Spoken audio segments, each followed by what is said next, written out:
सन 1730 मराठेशाहीची पेशवेपद पहिले बाजीराव यांच्याकडे होते.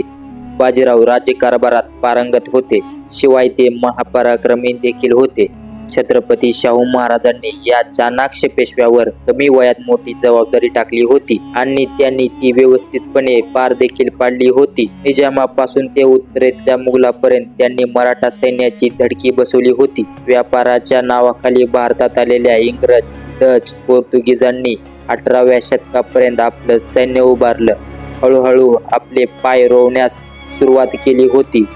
विशेष म्हणजे पश्चिम किनारपट्टीवर पोर्तुगीजाचे वर्चस्व होते. या फिरंगी व्यापाराचा मनसुबा ओळखून छत्रपती शिवाजी महाराजांनी आरमाराची स्थापना केली होती. सिंधुदुर्ग सारखा किल्ला उभारला. छत्रपती संभाजी महाराजांनी देखील पोर्तुगीजांवर चांगला वचक ठेवला होता. पण पुढे औरंगजेब दक्षिणेत उतरला. त्याच्याशी लढाईच्या धामधुमीत पुढे शंभूराजाच्या मृत्यूनंतर मराठे काहीसे दुर्लक्ष झाले आणि पोर्तुगीजाची ताकद वाढली. बाजीराव पेशव्याच्या काळात मराठ्यांजवळ पोर्तुगीजाचे साष्टी, वसई, मुंबई आणि गोवा इथे सत्ता होती. हे पोर्तुगीज राज्यकर्ते अन्यायी होते. इथल्या प्रजेला जुल्म, ख्रिश्चन धर्म स्वीकारायला लावणे, मंदिरे पाडून चर्च उभा करणे, इतर धर्मीयाच्या रूढी परंपरेवर बंदी आणली, असे अत्याचार पोर्तुगीज राजवटीत चालत होते.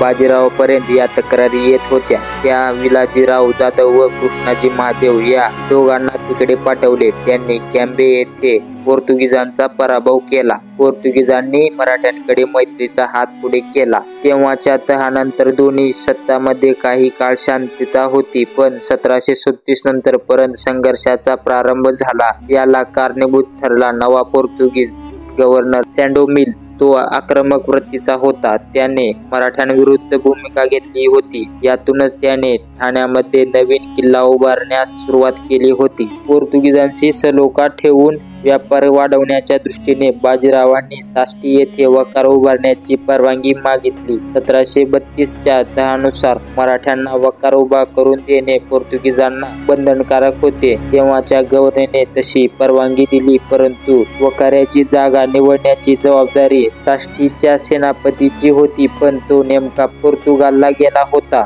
आणि हे काम गव्हर्नरच्या पुतण्या लुई बेटो याच्याकडे आले. हा लुई बेटो स्वभावाने रागीट होता. मराठ्यांच्या प्रती त्याच्या द्वेषाची भावना होती. परवानगी घेण्यासाठी गोव्या दरबारात आलेल्या व्यंकोजी जोशी या वकिलाचा त्याने अपमान केला. तहाचा करार भंग करून त्याने परवानगी तर नाकारलीच, वरून बाजीराव पेशव्यांना शिवी हासडली. हा वृत्तांत पेशव्यांच्या पर्यंत पोहोचवण्यात आला.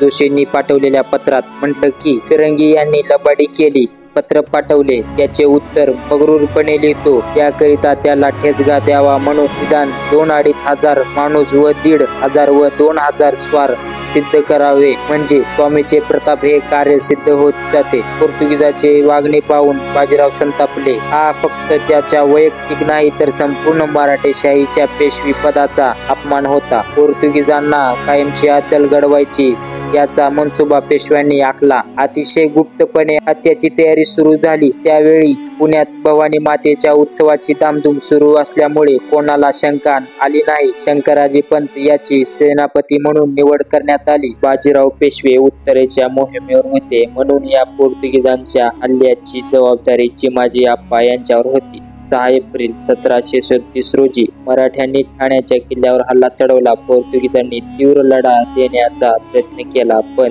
त्यात त्यांना अपयश आले. पुढे चिमाजी आप्पांनी साष्टी, धारावी, अर्नाळा ही ठिकाणे जिंकून घेतली. शेवटी वसईच्या किल्ल्यावर हल्ला केला. हा किल्ला मात्र पोर्तुगीजांनी चिवटपणे लढवला. अनेक दिवसाच्या वेळेनंतर चिमाजी आप्पा स्वतः युद्धात उतरले. मानोजी अंगारे, मल्हारराव होळकर, राणोजी शिंदे यांच्या मदतीने वसईचा किल्ला मराठ्यांच्या ताब्यात आला. त्याचबरोबर इचलकरंजी, व्यंकोजी घोरपडे, गोव्यात खोलवर चढाई करून पोर्तुगीजांना नामोहरम करून सोडले. मराठ्यांच्या पेशव्याला शिवी द्यायची एक चूक पोर्तुगीजांना बरीच महागात पडली.